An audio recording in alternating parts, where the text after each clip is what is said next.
Bonjour à vous, rêveurs, astronomes ou juste curieux, et bienvenue pour ce 4e épisode des bulletins astronomiques Apod. Si vous venez de découvrir la série, il s'agit d'un best-of des meilleures images astronomiques du jour de la NASA du mois dernier. Et ce mois-ci, nous allons découvrir le top 10 des Apods de juin. Un mois particulier cette année puisqu'il célèbre les 25 ans des Apods. Et pour cette occasion, on aura le droit à une vidéo plutôt spéciale. On en reparle quand ça sera le moment. Alors installez-vous bien et c'est parti. On commence cet épisode avec l'Apod du 5 juin. Une image composite prise le 30 mai à New York durant la mission Crew Demo 2. Dans ce ciel nocturne de Manhattan brillent deux arcs, résultat d'une série de longues expositions qui se révèlent être le vaisseau Crew Dragon de SpaceX, ainsi que l'ISS survolant Central Park, tous deux illuminés par le soleil. Lancé à peine quelques heures auparavant depuis la Floride et placé en orbite basse par la fusée Falcon 9, le vaisseau Dragon, surnommé Endeavour par son équipage, poursuit l'ISS afin de s'y amarrer et de conclure le premier vol habité américain depuis l'arrêt des navettes spatiales. Ne vous inquiétez pas, car on aura l'occasion de revenir sur cette mission au cours de cet épisode. On poursuit avec l'Apod du 3 juin. Une vidéo très intéressante qui présente les positions de la Terre, de Vénus et du Soleil entre 2010 et 2023. Si on prête un œil attentif aux traits jaunes fixés sur Vénus, on peut remarquer que lorsque les deux planètes sont les plus proches l'une de l'autre, celui-ci fait tout le temps face à la Terre. Ce trait jaune représente en fait un point fixe sur Vénus et démontre un phénomène remarquable connu depuis seulement 50 ans. Vénus présente toujours la même face lorsqu'elle est la plus proche de la Terre, et ce à cause de l'influence gravitationnelle qu'a sur elle notre planète. Pour la suite, jetons un coup d'œil à la galaxie spirale barrée NGC 1300 avec l'Apod du 11 juin.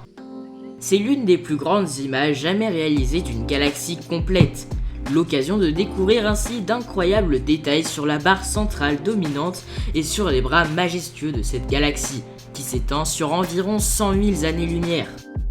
On peut par exemple observer une remarquable région spiralée au cœur de NGC 1300. Cette galaxie se trouve à quelques 70 millions d'années-lumière de nous, aux abords de la constellation de l'Éridan, et abriterait, comme toutes les autres galaxies spirales, un trou noir supermassif en son sein. Pour l'image suivante, l'Apod du 25 juin, on va s'intéresser à l'éclipse solaire annulaire de 2020, qui a eu lieu peu après le solstice ce 21 juin dernier. Durant ce type d'éclipse dont nous aurons quelques exemples vidéo dans la suite de cet épisode, la Lune s'aligne entre la Terre et le Soleil. Et lorsqu'elle l'est parfaitement, on peut alors admirer un magnifique anneau de feu briller dans le ciel. Néanmoins, cet événement n'est pas observable partout dans le monde. Dans cette rue de Hong Kong que la course du Soleil semble emprunter, l'éclipse n'était visible que partiellement, couvrant environ 90% du diamètre du Soleil à son paroxysme. Comme promis, on revient sur la mission Crew Demo 2 avec l'Apod du 13 juin. C'est une image du pas de tir 39A en noir et blanc prise dans l'infrarouge proche lors du lancement de la Falcon 9, en charge de transporter les deux astronautes en orbite basse pour leur amarrage à l'ISS. Puisqu'on a déjà parlé de l'essentiel de cet événement dans la première image de cet épisode, on va juste vous laisser admirer ce magnifique lancement parfaitement réussi, encore quelques instants avant de passer à la suite.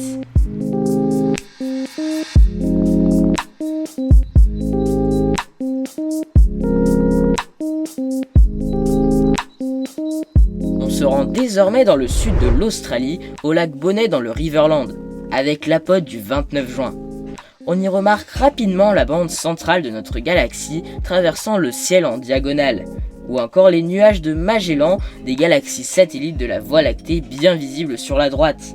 On peut aussi y retrouver l'étoile Antares ou encore Jupiter juste au-dessus du centre de l'image. Le détail qui est néanmoins le plus frappant, c'est la magnifique réflexion du paysage et du ciel sur les eaux calmes du lac. Pour la suite, nous mettons le cap en Argentine dans les montagnes de San Juan, avec l'Apod du 9 juin.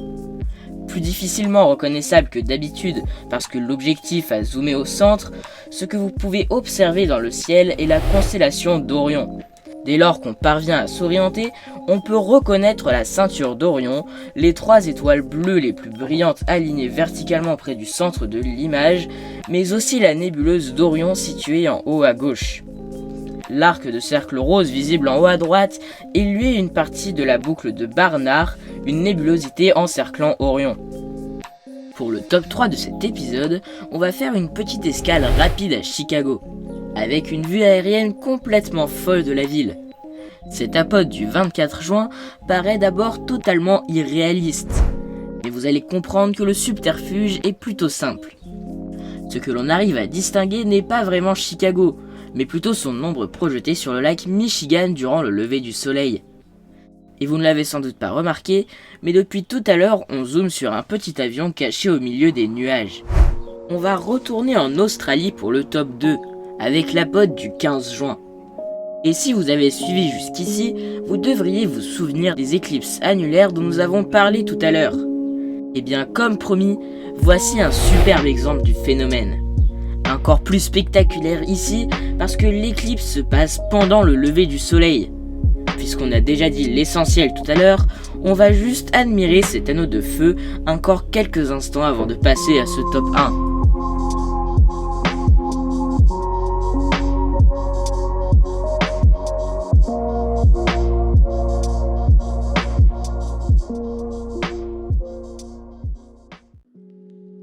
C'est enfin le moment de parler de cet apode très spécial sorti le 16 juin dernier pour les 25 ans des images du jour. C'est une vidéo vraiment sympa, car en plus de réunir une partie de ceux qui contribuent au projet des apodes, elle est une sorte de best-of de ces 25 années d'images journalières de notre univers. On en profite pour vous faire une petite parenthèse sur les contributions apportées au projet. Il s'agit de tous ceux qui touchent aux traductions et des explications dans différentes langues ou aussi le partage des apodes dans de multiples plateformes. Et c'est ça, la puissance de ce projet, qui permet à tous de s'intéresser à l'astronomie et au spatial. C'est important pour nous de faire cette parenthèse, car c'est ce que nous essayons de proposer avec cette série, et on espère vraiment que cela vous plaît. Alors pour finir ce best-of de ce mois de juin si spécial, on va très rapidement jeter un œil à celui que nous ont concocté les volontaires du projet avec les meilleurs apodes de ces 25 années.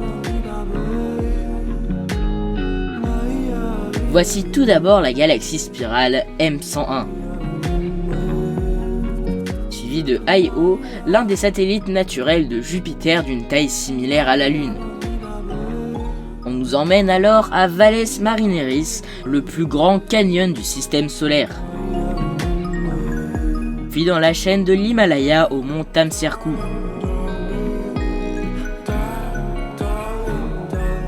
Ensuite dans le grand nuage de Magellan face à la supernova 1987A.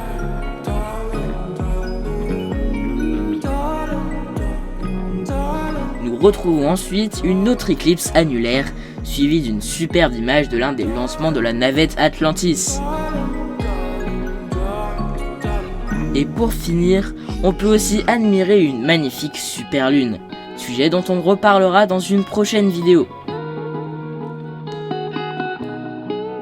Il y a vraiment beaucoup d'images et on ne vous en a montré que quelques-unes. C'est pourquoi on vous ajoute la vidéo juste au-dessus si vous êtes intéressé.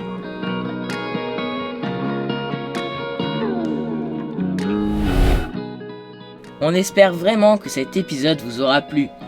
Le top 1 était un peu spécial, et c'était sympa de pouvoir parler un peu du projet des images du jour dans l'un des épisodes de notre série. Vous retrouverez tout ce que l'on a vu aujourd'hui dans la description, mais vous pouvez aussi rejoindre le Discord de la chaîne pour retrouver l'intégralité des apodes depuis plus d'1 an ou encore visionner les épisodes précédents. Si le cœur vous en dit, vous pouvez aussi vous abonner à la chaîne et nous laisser un petit pouce vers la lune. Et en attendant la prochaine sur les pleines lunes particulières, portez-vous bien et faites de beaux rêves.